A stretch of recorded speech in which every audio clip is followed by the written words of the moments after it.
In today's video, I'm going to go over 3 tips for softball coaches to implement between innings of each game. So every time you go out to the field and you warm up in between every inning, so between the third, between the fourth, between the fifth, sixth, seventh, right, there's always time to take a couple ground balls, to make a couple throws across the infield. And there's a right way to do that. There's a wrong way to do that. There's a way to maximize that and to get more practice and more reps and continue to teach the best aspects of your fielding and throwing mechanics every single time you take the field. So obviously you might play 5-6 games in a weekend in a tournament, and you want to maximize the time between innings. So if you're new to my channel, I'm Coach Dan Blewett. I do tons of videos on softball throwing mechanics, throwing drills, the mental side, strength training, all that stuff. So if you're new to my channel, definitely stick around, hit the subscribe button, and I've got a lot of videos here to help you with your game.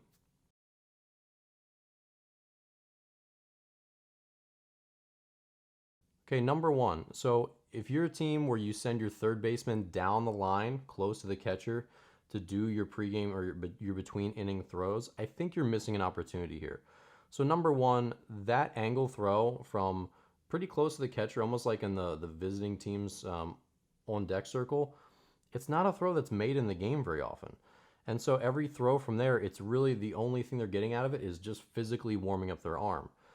Yeah, I know there's, it can be sometimes a hazard throwing from third across the pitcher, but that's also something that's going to happen during the game, right? Sure, the pitcher's going to be in the front of the circle when they're done releasing their pitch, but there's a way for the third baseman to either back up, go deeper into the hole, slide over to short a little bit, and now they're going to get more game-like reps where they can actually make throws they'll make during the inning. But that throw that's way up the third base line, I get that it's kind of putting the third baseman out of harm's way, like not even close in line of sight towards the pitcher, but then they're also not getting any game-like reps. So I really recommend, if that's something you've been doing or you've seen other teams doing, you've been thinking about it, to reconsider using that. Put your third baseman deep into the hole, slide them over closer to short, whatever it is, but you want to get them to make the angles of throws that they're going to make in the game and have them charge balls, throw different arm angles, do all that stuff just the way they would in the actual game. Number 2, I would encourage your players to have a routine of different throwing tasks that they do while they warm up. So they might only get 4 or 5 ground balls right between each inning. That means they're only going to get 4 or 5 throws across the diamond.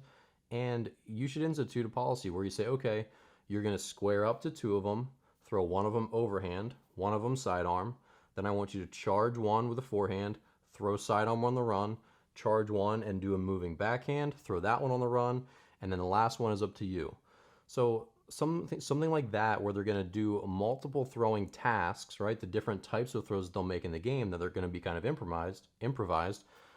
That's going to, again, give them more game-like reps, and it's going to be much more structured, and they're going to start to learn the way that the pros do it. Because when you watch the pros, you'll see 2 things. Between innings, if they've been doing this for 15, 20 years, they might just pick the ground ball up and just toss it across the field. We get that. They're pros. They can do what they want. But at the same time, when you're a hungry amateur and you want to get better and you want to make it into college softball, or you're in college and you want to play some pro softball, you need to take all those little moments and capitalize on them. You want to take every rep that you get and maximize it. So that means I don't just get the ball and just toss it over. Because if I have goals and I want to be better than I am, every rep that I get is a chance to be better in the game. And when you make the tough plays in practice, you're much more likely to make them in the game. So as a coach, structure out those between inning throws. Tell them, you owe me 2 squared up, 1 overhand, 1 sidearm, 2 on the run, 1 backhand, 1 forehand, and the other one is up to you. Make it improvised, make it fun, but make it something that's tough, that they're going to get better at, because we want to use that time to maximize our practice. And number 3 is slide the second baseman over towards the shortstop, farther away from first base. One of the big problems in softball throwing mechanics is that the field is small. And when we're hitting ground balls to a player 20, 25, only 30 feet away, the body figures out that this is actually a good way to do that task. It's a good way to complete that short throw, because I don't have to use my core and my front side and all this other stuff. I can just throw a dart and that gets the job done. So if you want your second baseman to continue to improve her arm strength, which typically, especially at younger levels, the second baseman is placed at second base because they have a good glove, but they don't have the arm strength to play short or third. If you want to foster that arm strength, push them over towards the actual base so they're pretty much deep in the hole, And now that throw becomes 40, 50, 60 feet. And now when they're forced to throw 40, 50, 60 feet between every inning, their body is going to have to use the front side. It's going to have to stay closed. They're going to have to do better footwork, and their body's going to have to be more efficient to get that throw to first base. So when you force your players to throw farther distances, and this is not like we're saying do long toss between innings, it's just like make it a 50-foot throw instead of a 30-foot throw. It's going to force them to get more of their body into it, move their feet, and their body's going to move as a system rather than I can just use my arm because I'm so darn close.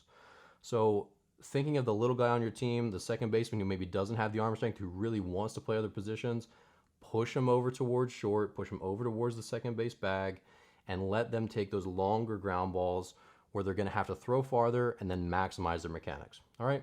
So those 3 tips I think can make a really big deal, a really big impact on your game. Obviously, a lot of the pregame stuff, the in-between inning stuff can sometimes go by the wayside. It's just like wasted time, like we're just trying to get ready to play the next inning. But we want to maximize every chance we're given. So I hope this video helped. If you're new to the channel, definitely hit the subscribe button below and hit the like button as well. I'd really appreciate it.